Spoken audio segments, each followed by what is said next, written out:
So it is trap dyeing day, waxing and dyeing, getting started. Always usually pick the first rainy day of the weekend in September before hunting season. We get all ready to go. Walnuts are dropping. I always pick a bunch of walnuts up a couple weeks prior to and let them soak.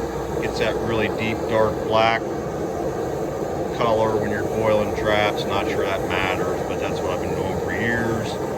So while we're waiting for that to boil, what I'm doing is going through and changing out J hooks, getting my anchors put on, making sure all of my trap tags are attached. When opening day of trapping season comes, I like to be just ready to go so traps can get right in the ground. So as we're waiting for this to boil, I'll finish all my prep work here and we'll get back to the video. All right, so we got up to a boil, put the first roll of traps in. You can see a nice rolling boil there. I might have to back that off a little bit. I'm gonna boil that for about 20-25 minutes probably. As you can see, Big Mouth Bassing himself isn't here. Somehow every year he gets out of doing this, so he's away at college right now. But we got everything ready, prepped to go. We're gonna let this boil for about 25 minutes or so. We'll take it out and I'll show you how I stack them and dry them, get them ready for the waxing. But yeah, now it's just a matter of time and letting the boil do its work. By the way, these are all MB55s. We've been running a lot of different traps over the years. I still use different traps, but we found that the MB550 is just the best trap for what we do. Coyote, bobcat, that kind of stuff. It's just a great all-around trap. And as we continue to buy traps and upgrade, we just stick with the MB550. I know there's a lot of different opinions out there about what the best trap is, but where we trap and the animals we trap just seems to be the great option for us. So let this boil for a few minutes and get the next set in. All right, we're back. I got my first. We're waiting on, just put my second batch in, waiting on that to reboil. I had to add a little bit of water. One thing I always do is tie just a thin wire to it in case they were to drop down in. I wouldn't have to go fishing for them. I've been there, done that. So I always keep these out. It's one of the reasons I put those on too. Keep the wire on. But I wanted to show you, this is my version of a trap drying stand, I guess.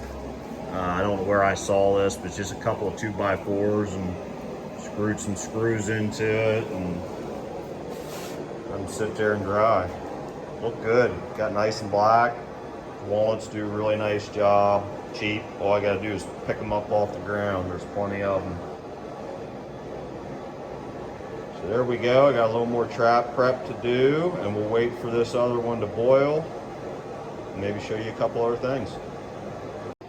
All right, well, while we wait for those traps to boil, I thought I'd show you guys some of the stuff that we use on a regular basis. I always love to see what other trappers are using.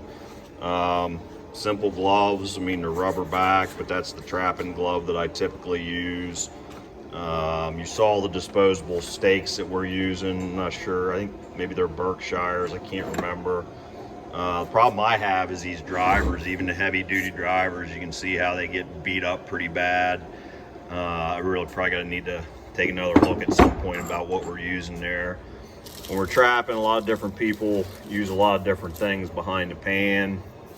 We like this polyfill. Just roll it up in a ball, put it under the pan.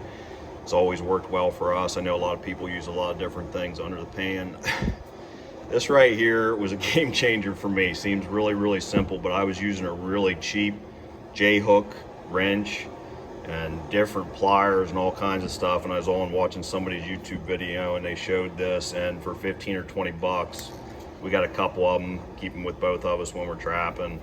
If you don't have that, that's an awesome tool. Some of the things we use from a lure and bait standpoint when we're raccoon trapping, it's usually little marshmallows. I'm not getting this out because this stuff really stinks, but this is just Minnesota brand salmon oil. Really brings them in.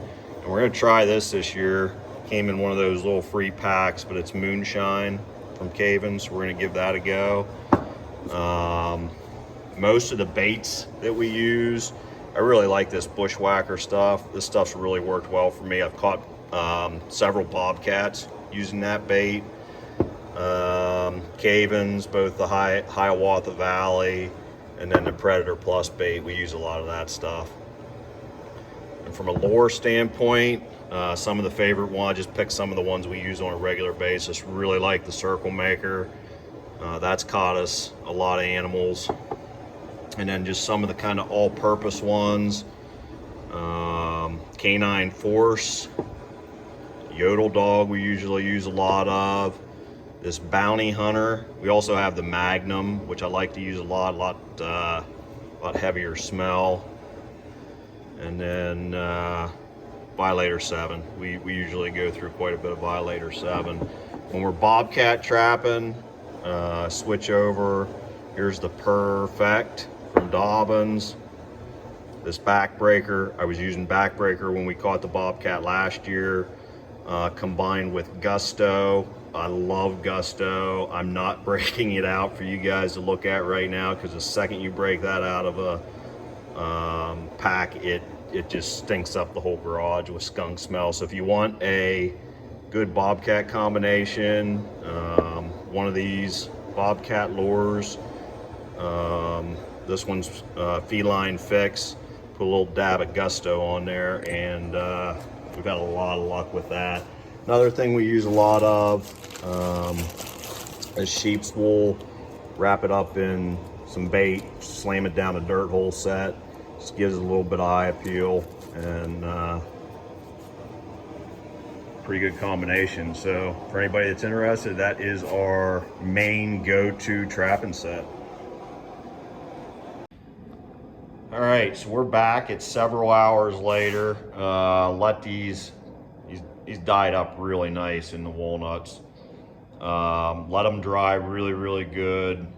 You definitely do not want wet traps into hot wax. Water and hot wax do not mix. So they're all dried up. They're all dyed and ready to get waxed up.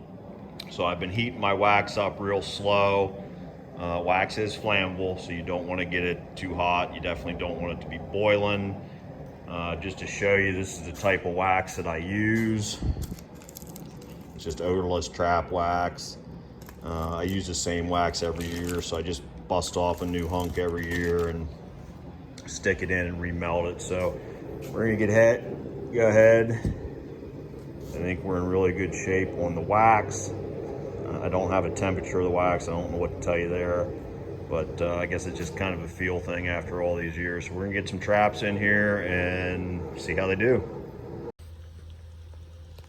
All right, so I've done several traps just to test it out and see if we're in the right temperature for the wax. I was always taught that if the wax looked wet still on a trap, even after it was dried off, that's the look that you were looking for. So I think we're in good shape with the wax temperature, and gonna keep right on going here.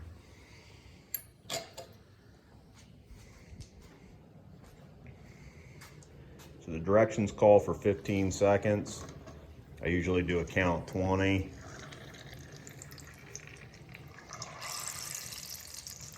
I have that on the lowest setting. There's a little sizzle when you put the trap in. Definitely not a boil. Like I said, usually keep it in for 15 or 20 seconds.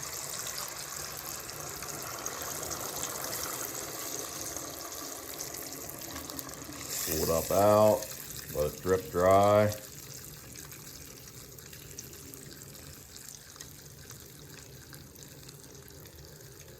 Now, I've finally learned, after years of having wax on my garage floor, to put some cardboard down so I don't have to scrape it off. And that's it. I'll give you a finished look here in a bit, but we're gonna keep right on waxing traps. Well, there we have it. Traps are waxed, dyed, repaired, tags put on, ready to go. I'm gonna wait for them to dry and put them in some tubs, and we are ready to rock and roll for this trapping season. So know we haven't done many trapping videos, but our goal this year is to bring you more right from the trap line. Wish everybody a good season and good luck, and we'll see you from the line soon.